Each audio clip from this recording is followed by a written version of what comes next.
प्रदेश नम्बर 1 अन्तर्गत रहेको धनकुटा जिल्ला नेपालको पूर्वी पहाडी क्षेत्रको चर्चित जिल्ला मध्येमा पर्दछ। भौगोलिक बनोट र विगतमा यस जिल्लाले मुलुकको प्रशासनिक क्षेत्रमा निर्वाह गरेको भूमिकाका कारण पनि यो जिल्ला निकै चर्चित छ। राज्य पुनर्संरचनाका क्रममा यस जिल्लामा रहेका गाउँपालिका र नगरपालिकालाई समायोजन गरी नयाँ प्रशासनिक विभाजन गरिएको छ। नयाँ प्रशासनिक विभाजनमा साबिकका परेवादिन, ताङखुवा, हात्तीखर्क र तेलिया गाविसलाई समायोजन गरी छथर जोरपाटी गाउँपालिका गठन गरिएको हो। नयाँ गठन गरिएको गाउँपालिकालाई 6 वटा वडामा विभाजन गरिएको छ। जोरपाटी बजारमा गाउँपालिकाको केन्द्र स्थापना गरिएको छ। यो गाउँपालिकामा मिश्रित समुदायको बसोबास रहेको छ। विक्रम सम्वत 2068 सालको जनगणना अनुसार गाउँपालिकाको कुल जनसङ्ख्या 18,322 जनसङ्ख्या र करिब 4,000 घरधुरीको बसोबास रहेको छ। यो साबिक 4वटा गाविस मिलेर यो गाउँपालिका बनेको छ। साबिकको ताङखुवा, तेलिया, परेवादिन र हात्तीखर्क गाविस मिलेर छथर जोरपाटी गाउँपालिका बनेको छ। यो गाउँपालिका को केन्द्र जोरपाटी बजार हामीले स्थापना गरेका छौँ। यहाँ 6 वटा वडाहरू छन्। यो गाउँपालिकामा खास गरेर चाहिँ राईको सङ्ख्या अलि न्यून छ, शेर्पाको सङ्ख्या अलि न्यून छ। यहाँ बहुसङ्ख्यक लिम्बू, मगर, क्षेत्री ब्राह्मण, अनि त्यसपछि आएर गुरुङहरू को बसोबास रहेको छ। मिश्रित जातिहरूकै बसोबास रहेको पालिका हो। यसको क्षेत्रफल 102.82 वर्ग किलोमिटर यसको क्षेत्रफल छ। जनसङ्ख्या 18,322 2068 को जनगणना अनुसार रहेको छ। करिब 4,000 को सङ्ख्यामा घरधुरी सङ्ख्या रहेको छ। र यो पालिका छथर जोरपाटी गाउँपालिका हामीले नामकरण गऱ्यौँ। यो ऐतिहासिक सांस्कृतिक पहिचानसँग जोडिएको नामकरण हो। यसमा चाहिँ छथर भन्नाले खास गरेर छथरको शाब्दिक अर्थ सरल हेर्दा 6 वटा थर भन्ने बुझिन्छ। यो पहिलेदेखि नै पनि किराँतकालीन पल्लो किराँत अन्तर्गत पर्ने क्षेत्र भएको हिसाबले यहाँका खास गरेर लिम्बू जातिहरूको 6 वटा मुख्य थरीहरूबाट छथर भयो भन्ने भनाइ पनि छ। पछि राणाकालीन अवस्थामा यो कर असुल्ने सन्दर्भमा चाहिँ थुमहरूको विभाजन गरिएको थियो। 6 थुमबाट छथर भयो भन्ने भनाइ पनि छ। अर्को युद्धकालमा लामो समयसम्म युद्ध थामिरह्यो, युद्ध चाहिँ मा टिकिरह्यो भन्ने अर्थमा थङथरू, लिम्बू भाषामा थङथरूको अर्थ थङ भनेको युद्ध, थरू भनेको चाहिँ थाम्यो, टिक्यो भन्ने अर्थ लाग्छ। त्यही थङथरूलाई अप्रवंश भएर छथर भयो भन्ने भनाइ पनि छ। यसरी छथर कसरी रह्यो भन्ने विषयमा प्राचीन भनाइहरू छन्। भने जोरपाटी यो पछिल्लो कालमा बनेको यो सानो बजार बढ्दै गरेको बजारी क्षेत्र हो। यहाँ पहिले चाहिँ घना जङ्गल थियो, खुल्ला नागी पाखाहरू थिए। यो सडक आइकन मात्रै यो बस्तीहरू सहरीकरणहरू हुन थालेको छ। त्यो नागी पाखामा माथिदेखि ताप्लेजुङ, तेह्रथुम, भोजपुर शङ्खसभाबाट पैदल यात्रीहरू हिँड्ने गर्थे। हिँड्ने क्रममा यहाँ चाहिँ यसो आराम गर्ने विश्राम स्थलहरू, पार्टीहरू थिए। त्यहाँ 2वटा जोरपाटी थियो। त्यही जोरपाटी भएको कारणले नै जोरपाटी भयो भन्ने भनाइ छ। यसरी यसको नामकरण रहेको त पाइन्छ। अधिकांश स्थानीय निकायले जस्तै यस गाउँपालिकाले पनि स्थानीय पूर्वाधार विकासलाई प्राथमिकता दिएको छ। स्थानीय समुदायको मागको आधारमा ग्रामीण खानेपानीको व्यवस्थापन, धारा वितरण, विभिन्न सरकारी तथा गैर सरकारी सङ्घ संस्थासँग सहकार्यमा फोहोर मैला व्यवस्थापनका लागि काम गरिएको छ। पहाडी भूगोल भएकोले यहाँ सडक यातायातको सञ्चालन निकै चुनौतीपूर्ण छ। त्यसैले गाउँपालिका गठन भएपछि स्थानीय बस्तीहरूलाई सडक सञ्जालमा जोड्ने काम गाउँपालिकाले प्राथमिकताका साथ सञ्चालन गरेको छ। हाल गाउँपालिकाका 6वटै वडा कार्यालयमा 12 महिना यातायात चल्न सक्ने सडक निर्माण गरिसकेको छ। यसरी ग्रामीण बस्ती सडक सञ्जालमा जोडिएपछि आवत जावत गर्नदेखि सामानको ओसार पसार गर्न धेरै सजिलो भएको छ। यसले स्थानीय समुदायलाई निकै राहत भएको छ। हामी निर्वाचित भइरहँदा हाम्रो 6वटै वडाहरूसम्म 12 महिना सवारी साधन चल्ने अवस्था थिएनन्। साना साँघुरा 3 मिटरको मात्रै बाटाहरू थिए, धुले बाटाहरू थिए, हिले बाटाहरू थिए। आज 6वटै वडा कार्यालयसम्म 12 महिना सवारी साधन चल्न सक्ने बाटो हामीले निर्माण गरेका छौँ। ग्राभेल सोलिङहरू सम्पन्न भएको छ, बाटाहरू चौडा बनाएको छ, बाटो सम्बन्धी पूर्वाधार ऐन बनाएर यसको मापदण्ड निर्धारण गरेका छौँ। चौडाइ कति हुनुपर्छ भन्ने कुरा, यसको गुणस्तर कस्तो हुनुपर्छ भन्ने कुरा हामीले निर्धारण गरेका छौँ। जसले गर्दा आज 12 महिनासम्म सवारी साधनहरू वडा कार्यालयसम्म पुग्न सकिन्छ भने अन्य विभिन्न टोल बस्तीसम्म कृषि सडकहरू, ग्रामीण सडकहरू मौसमी रूपमा सबै ठाउँमा पुग्ने सडकहरू बनाएका छौँ भने कालोपत्रे पनि केही 2 किलोमिटर 2.5 किलोमिटर सम्पन्न गरिसकेका छौँ। अब 23 किलोमिटर सडकमा हाम्रो पालिकाभित्रै पर्ने गरी करिब 16-17 किलोमिटर निर्माणाधीन अवस्थामा छ, ठेक्का लागेको छ, निर्माणाधीन अवस्थामा छ। नेपालका अधिकांश मानिसहरू कृषि कर्ममा आश्रित छन्। छथर जोरपाटी गाउँपालिका पनि यसबाट अछुतो छैन। यहाँका अधिकांश स्थानीय समुदायको जीविकोपार्जनको मुख्य पेशा नै कृषि हो। त्यसैले गाउँपालिकाले कृषि क्षेत्रको विकासका लागि विभिन्न गतिविधि सञ्चालन गर्दै आइरहेको छ। कृषकहरूलाई आधुनिक कृषि प्रणालीमा आकर्षित गर्ने, मलखाद र बिउबिजन उपलब्ध गराउने, कृषिका लागि सिँचाइको व्यवस्थापन गर्ने काममा छथर जोरपाटी गाउँपालिका निकै अगाडि छ। कृषकहरूलाई आधुनिक कृषि प्रणालीमा आकर्षित गर्ने, मलखाद र बिउबिजन उपलब्ध गराउने, कृषिका लागि सिँचाइको व्यवस्था गर्ने काममा छथर जोरपाटी गाउँपालिका निकै अगाडि रहेको छ भने युवाहरूलाई स्वरोजगार बनाउन बिना धितो बिना ब्याज स्रोत भर्ना कार्यक्रम पनि सञ्चालन गरिएको छ। यस गाउँपालिकामा पछिल्लो समयमा पशुपालन र तरकारी खेतीमा स्थानीय समुदाय आकर्षित बनेका छन्। यसबाट कृषकहरूलाई राम्रो आर्थिक आम्दानी समेत भइरहेको छ। गाउँपालिकाले तरकारी खेती, दुग्ध व्यवसायका लागि पशुपालन कार्यलाई प्रोत्साहन गर्ने काम गरेको छ। अन्य ठाउँबाट बसाइँसरी आउने मानिसहरूलाई गाई उपहार दिने जस्ता कार्य पनि यस छथर जोरपाटी गाउँपालिकाले गरेको छ। कृषिको कुरा गर्दा हामी चाहिँ अब यो क्षेत्र, यो माथिल्लो भेग हामीले यो गाउँपालिकाले कृषिको 3वटा क्षेत्रको रूपमा 3वटा खण्डको रूपमा विभाजित गर्न जरुरी छ। यो खास गरेर 6 नम्बर 2 नम्बरको जम्मै भाग, 1 नम्बरको माथिल्लो भाग, 5 नम्बरको माथिल्लो भाग तरकारीको निम्ति र दुधको निम्ति अत्यन्त उर्वर भूमि हो। यहाँ तरकारीको जोन पनि सञ्चालित छ, जोन कार्यक्रम जो प्रधानमन्त्री आधुनिकीकरण कार्यक्रम अन्तर्गतको कार्यक्रम पनि चलिरहेको छ। यहाँको तरकारी असाध्यै स्वादिष्ट, ताजा, हरियो भएको हिसाबले राष्ट्र अन्तर्राष्ट्रसम्म यसको पहुँच बजारीकरण पुगेको अवस्था छ र ती कार्यक्रममा जोनले हेरेकै छ। त्यो बाहेक हाम्रो पकेट कार्यक्रमहरू सञ्चालन गरेका छौँ, ब्लकका कार्यक्रमहरू सञ्चालन गरेका छौँ र अर्को भेग भनेको तल्लो भेग बेसीको क्षेत्र जहाँ खाद्यान्न, तरकारी खाद्यान्न खास गरेर धान मकैको सम्भावना छ। त्यो क्षेत्रमा पनि हामीले केही लगानी गरिरहेका छौँ भने बिचको क्षेत्र चाहिँ अलिकति मकैहरू, कोदोहरू हुने खालको, केही फलफुलहरू हुने खालको क्षेत्र भएको छ। त्यो क्षेत्रमा व्यवसायीकरण हुन सकिरहेको अवस्था छैन, तर हामी व्यवसायीकरण गर्नका निम्ति त्यो क्षेत्रमा पकेटका कार्यक्रमहरू, ब्लकका कार्यक्रमहरू लगिरहेका छौँ र पकेट ब्लक कार्यक्रमहरू मार्फत फलफुलको कार्यक्रम, विशाल कार्यक्रम हामी सञ्चालन गऱ्यौँ। करिब हामीले चाहिँ 1 लाख जति बिरुवाहरू हामीले वितरण गरिसकेका छौँ।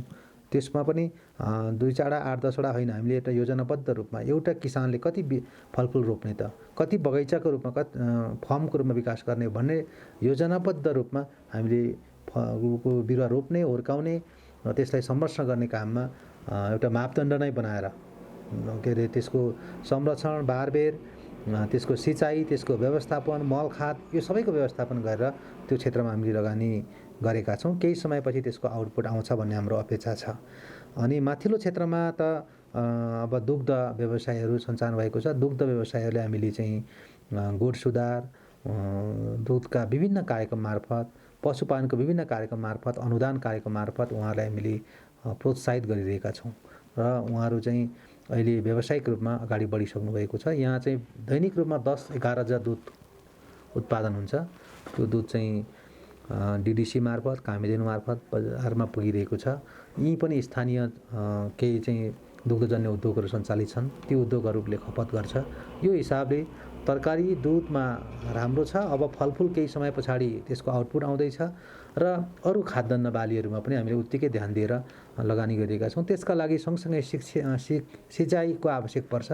त्यो सिँचाइको व्यवस्थापनमा हामीले चाहिँ यो सङ्घीय सरकार, प्रदेश सरकार, हाम्रो स्थानीय तहको लगानी र स्विस सरकारको साझेदारीमा एसआइपी साना सिँचाइ आयोजना मार्फत चाहिँ अहिले यही वर्ष मात्रै 5-6 करोड जतिको कुलोहरू मर्मत सिँचाइ आयोजनाहरू सञ्चालन गरिरहेका छौँ। यो सबैको अभिप्राय कृषि क्षेत्रमा उत्पादन बढाउने, कृषकहरूलाई सेवा दिने काममा हामीले लागिरहेका छौँ र हामीले खास गरेर निजी फर्महरू भन्दा पनि समूह सहकारी मार्फत कृषकहरूमा पुग्ने प्रयास गरिरहेका छौँ। किसानहरूलाई त्यस ढङ्गबाट राहत दिने, उहाँहरूलाई चाहिँ बेला बखतमा मलखादको कुरा, उहाँलाई बिउ बिजनको कुरा, उहाँहरूको नमुना खेतीको कुरा, टनेलको व्यवस्थापनको कुरामा हामीले सपोर्ट गरिरहेको कुरा म यहाँलाई जाहेर गर्न चाहन्छु। विगत 2 वर्षदेखि विश्वभर महामारीको रूपमा देखा परेको कोरोना सङ्क्रमणका कारण छतर जोरपाटी गाउँपालिकाले समेत विभिन्न समस्या झेलिरहेको छ।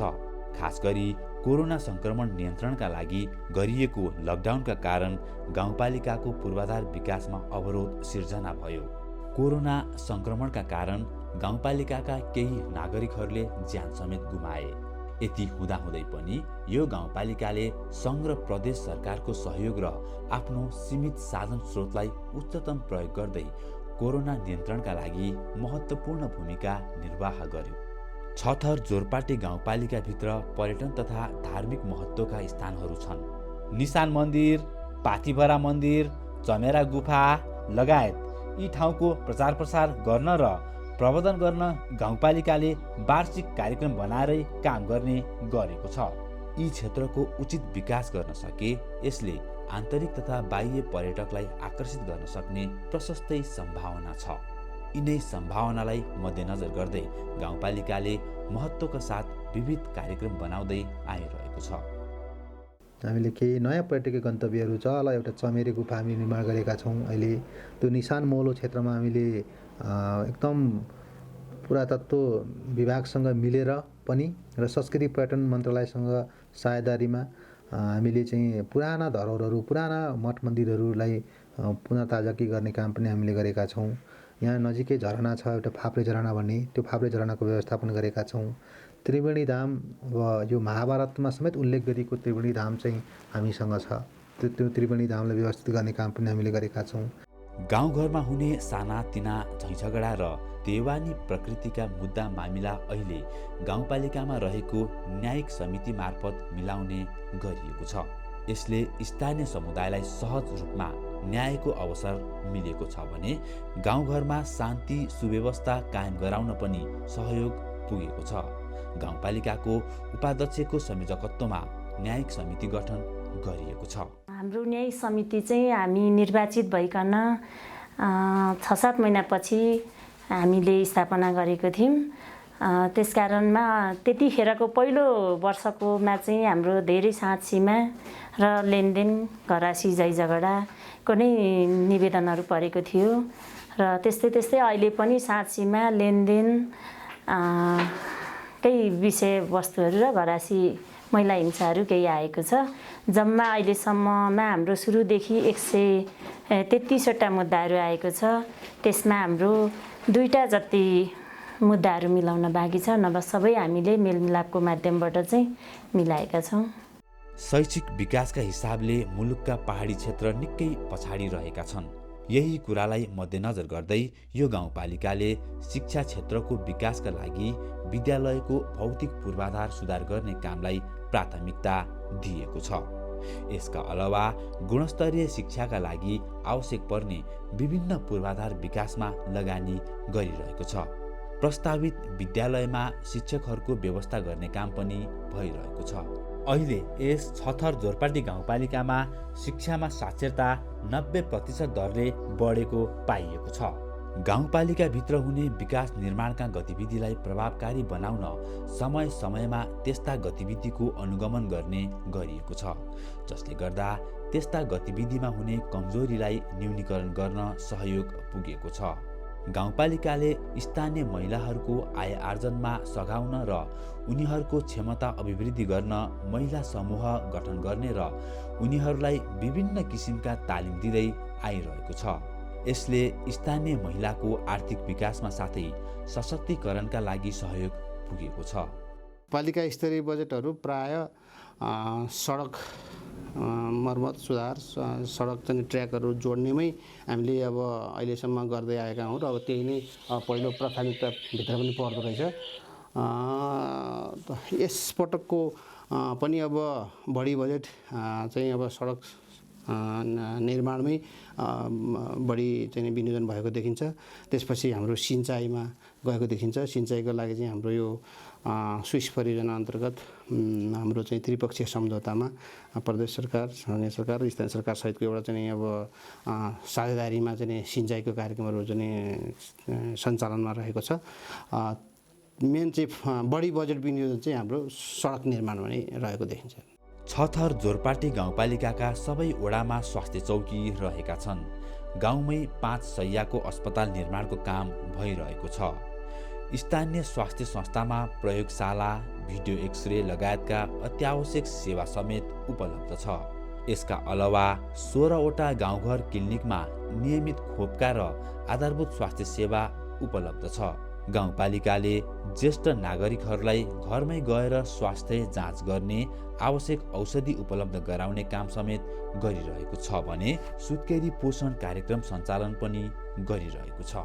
छथर जोरपाटी गाउँपालिकामा जनप्रतिनिधि निर्वाचित भएर आएपछि पूर्वाधार विकासका क्षेत्रमा धेरै काम भएको छ। हलहले पटेक डाँडामा पर्यटकीय क्षेत्रको विकासका लागि काम भइरहेको छ। स्थानीय विद्यालयलाई नमुना विद्यालय बनाउने, खेलकुदको विकासका लागि खेल मैदानको निर्माण गर्ने, शिक्षा क्षेत्रको विकासका लागि शैक्षिक दरबन्दीको व्यवस्था, धार्मिक क्षेत्रको प्रवर्धन, कृषि तथा पशुको क्षेत्रमा काम भएको छ भने जनप्रतिनिधिको आगमनपछि प्रशासनिक सेवा छिटो छरितो रूपमा सञ्चालन भइरहेको छ। हामीले यो हलले पटेक डाँडा पर्यटक क्षेत्र भनेर हामीले नामाकरण गरेका छौँ र यसलाई चाहिँ एउटा पर्यटक क्षेत्र बनाउनको लागि यो माथि पटेक डाँडामा त्यहाँ हामी भ्यू टावर निर्माण गर्दैछौँ र त्यहाँ एउटा कृष्ण मन्दिर बन्छ र यो पटेक डाँडाबाट बिहानै हेऱ्यो भने सूर्योदय देख्न सकिन्छ, सूर्य उदयको देख्न सकिन्छ र यहाँबाट मोरङ, सुनसरी, भोजपुर, सङ्खुवासभा, ताप्लेजुङ, तेह्रथुम सबै क्षेत्रबाट यहाँबाट चाहिँ एकदम राम्रोसँगले दृश्य अवलोकन गर्न सकिन्छ र यो एउटा रमणीय स्थल भएको हुनाले यहाँ चाहिँ पर्यटकीय क्षेत्र बनाउन उपयुक्त छ र अहिले पनि आन्तरिक पर्यटक चाहिँ अब धनकुटा जिल्ला, हिले र सिद्ध बजारका युवाहरू धेरैभन्दा धेरै यहाँ आउने, दैनिक आउने र यहाँ अवलोकन गर्ने, फोटो खिच्ने भएको हुनाले एउटा रमणीय ठाउँ भएको हुनाले यसलाई हामीले पर्यटकीय क्षेत्र बनाउन सुरु गरेका हौँ।